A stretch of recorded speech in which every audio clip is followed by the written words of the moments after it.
In the last section, we created our comment box test file. We're going to write out our first test right here in just a moment, but before we do, I want to show you some documentation around this full DOM rendering process that Enzyme provides to us.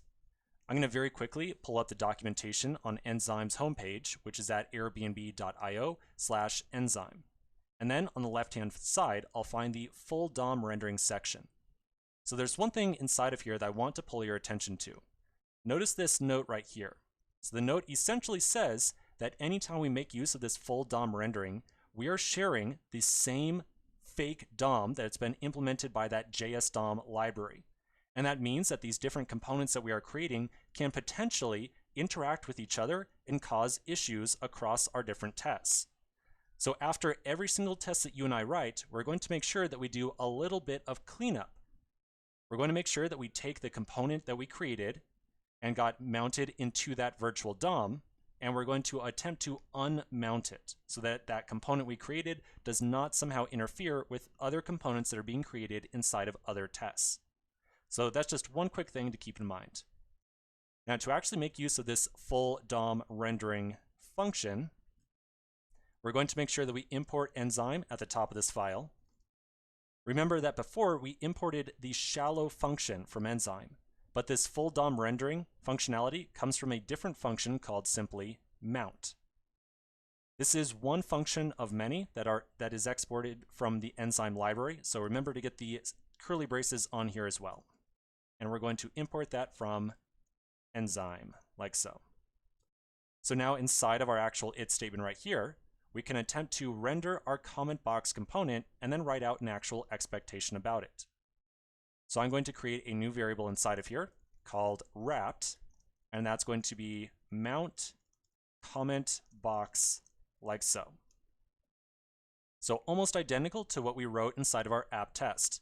Right here, we create an instance of the comment box component, and then we pass it off to the mount function provided by Enzyme.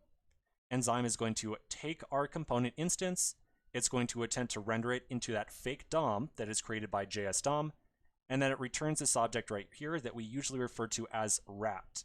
And again, the idea behind that variable name is that this is kind of like a wrapped version of our component, and it has some additional functionality tied to it that allows us to make assertions about the component that was created.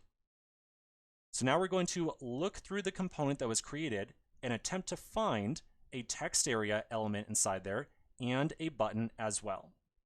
You'll recall that we did something very similar back on the very first test we put together when we kind of used that contains or should contain matcher and looked at the raw HTML that was coming out of that div that we were making use of.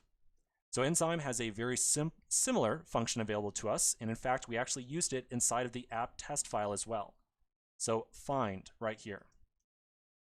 That find helper can be used not only for finding component instances, but also for finding normal HTML elements as well.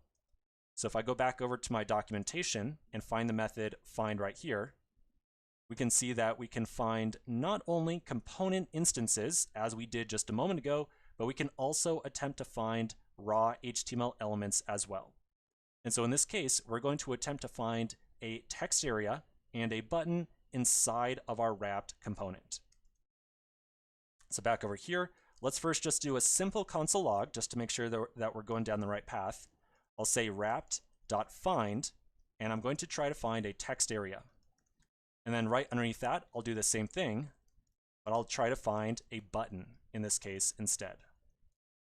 Then I'll save this file, and we'll flip back over to our test suite and see what console logs we get.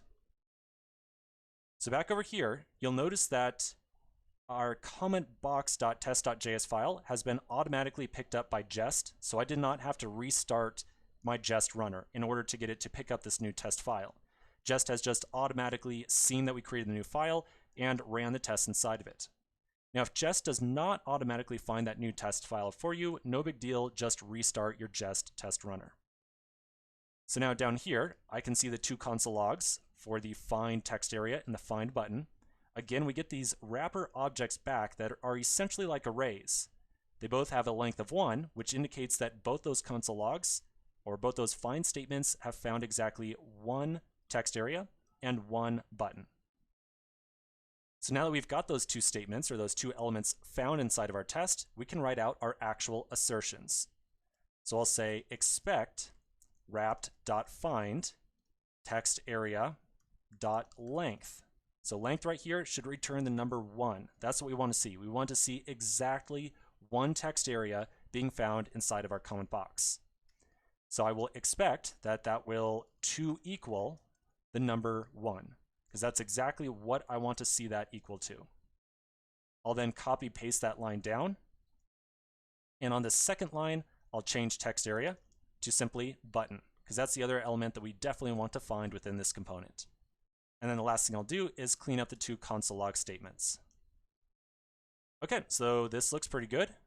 If I go back over to my terminal, it looks like my new test is passing just fine. Okay, so that looks pretty good.